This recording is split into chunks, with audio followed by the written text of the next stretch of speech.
बिस्मिल्लाहिर्रहमानिर्रहीम। अस्सलामु अलैकुम वरहमतुल्लाहि वबरकातुहू। कुरान मजीद की सूरत 3 में अल्लाह ताला इरशाद फरमाता है, लक़द खलक़नल इंसाना फ़ी अहसन तक़वीम। बेशक हमने इंसान को अच्छी साख्त में, अच्छी सूरत में पैदा किया। और ये भी हमने पढ़ा हुआ है कि इंसान का शुमार अशरफुल मखलूक़ात में होता है। तमाम मखलूक़ात जो मेरे अल्लाह ताला ने पैदा फरमाई हैं, उन सब में से इंसान जो है, इसकी तख्लीक सबसे अफजल है। सोने पे सुहागा ये, एक तो हम इंसान हैं, दूसरी बात जो हम हज़रत मोहम्मद सल्लल्लाहु अलैहि वसल्लम महबूब खुदा के उम्मती हैं। कलमा नसीब हुआ हमें, और खुशकिस्मती की ये बात कि हमारा जो तौलीद का सिस्टम है, हम जो पैदा हुए एक मुसलमान घराने में, एक मुसलमान माहौल में हमारी तख्लीक हुई। अल्लाह ताला का ये भी करम है कि हमें जो वतन अज़ीज़ मिला वो भी इस्लाम के नाम पर मिला, जिसकी बुनियाद कलमा तौहीद पर थी। लेकिन मसला ये है कि हम लोगों ने अपनी खुदी को नहीं पहचाना, हम ख़ुद को पहचान नहीं कर पाए। इन्फीरियरिटी कम्प्लेक्स का शिकार होकर कम एहसास कमतरी में मुब्तला रहे। दूसरी कौमों की निस्बत हमने तरक्की नहीं की, ना ही उस तरक्की की निस्बत हमने अपनी तय कोई मेहनत, कोई कोशिश की है। इस वजह से हमारा माशरा और हम लोग तरक्की की बजाय तनज़ली का शिकार चलते आ रहे हैं।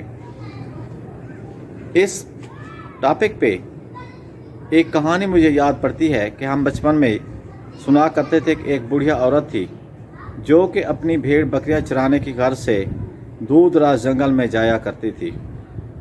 एक दिन हुआ यूं कि वो अपनी भेड़ बकरियां जंगल में जिस वक्त चरा रही थी, तो उसने देखा कि जंगल में एक शेर का बच्चा सोया पड़ा था, जिसकी अभी आंखें भी नहीं खुली थीं।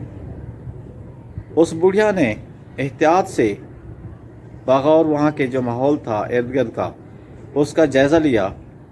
उसके आसपास कोई शेर या शेरनी, उस बच्चे की जो माँ थी या बाप था, वो मौजूद नहीं थे।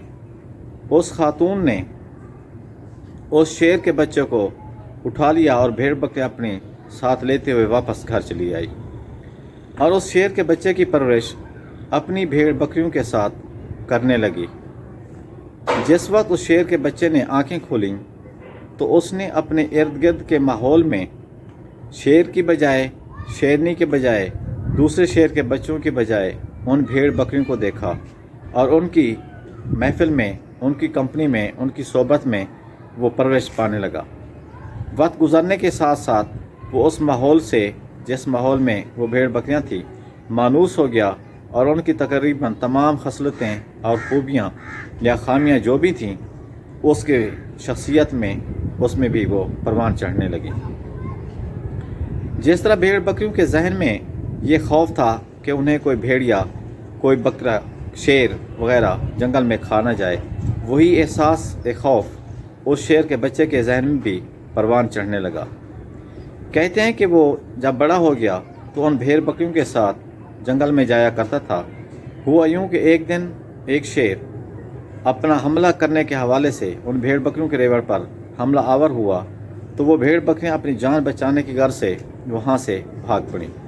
जैसे ही वो भेड़ बकरियां वहाँ से भागीं, तो वो शेर का बच्चा जो बढ़कर बड़ जवान हो गया था तकरीबन, वो भी उन भेड़ बकरियों के साथ भागने लगा। भागते भागते शेर ने देखा कि इन भेड़ बकरियों के बीच में तो एक शेर भी भागा चला रहा है। उसने करीब पहुंचकर उस शेर के बच्चे से पूछा कि तू क्यों भागा जा रहा है? तू तो शेर का बच्चा है, तू तो मेरी नस्ल का है, मेरी बिरादरी का है, बहादुरी तेरी सिफत है, वस्फ है, तुझे क्या हो गया, तू भागा जा रहा है? ये सुनते ही उस शेर के बच्चे के जहन में खौफ ने और ज़्यादा घेरा तंग कर लिया। उसने समझा कि शेर ने मुझे ही इंतखाब कर लिया है, ये मुझे ही खाना चाहता है, मुझे नहीं बचाता। उसने मज़ीद तेज़ दौड़ना शुरू कर दिया।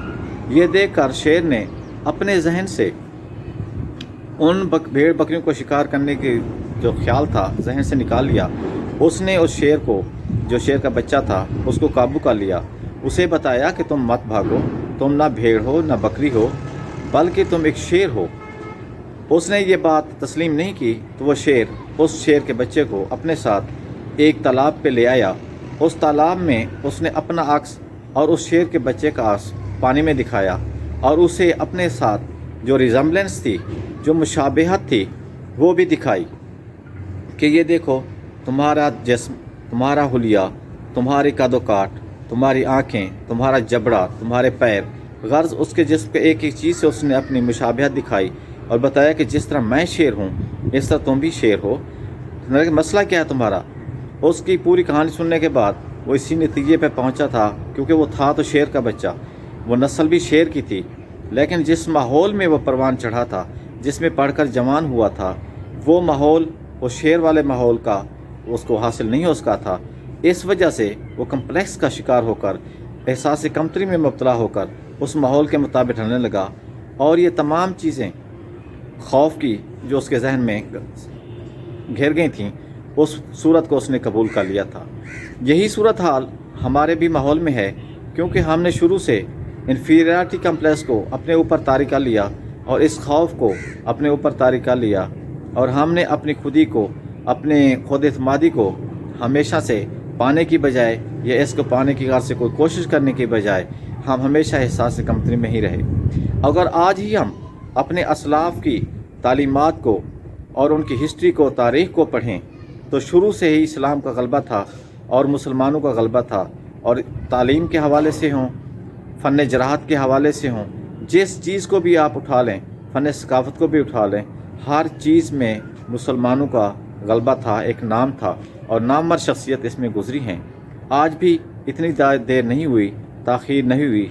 आज ही हम अगर अपने माजी को एक समत में रख कर, एक साइड पर रख कर, उससे सबक हासिल करते हुए आज ही मेहनत करना शुरू कर दें, अपनी खुदी की तलाश में निकल पड़ें और ख़ुद इन मादी की हसूल के लिए काम करना शुरू कर दें, तो मैं समझता हूँ कि वो दिन दूर नहीं जब हम दोबारा अपनी तरक्की की मनाजिल तय कर लेंगे और उस रास्ते पे चल पड़ेंगे। इसी इज़हार ख्याल के साथ मैं आपसे इजाज़त चाहता हूँ। अल्लाह ताला आपको और हम सब को खुदी पहचानने और ख़ुद इत्मादी हासिल करने के लिए तौफ़ीक़ अता फ़रमाए। अल्लाह ताला आप सब दोस्तों का हामी और नासिर हो। दुआओं में याद रखिएगा। अस्सलामु अलैकुम व रहमतुल्लाहि व बरकातुहू।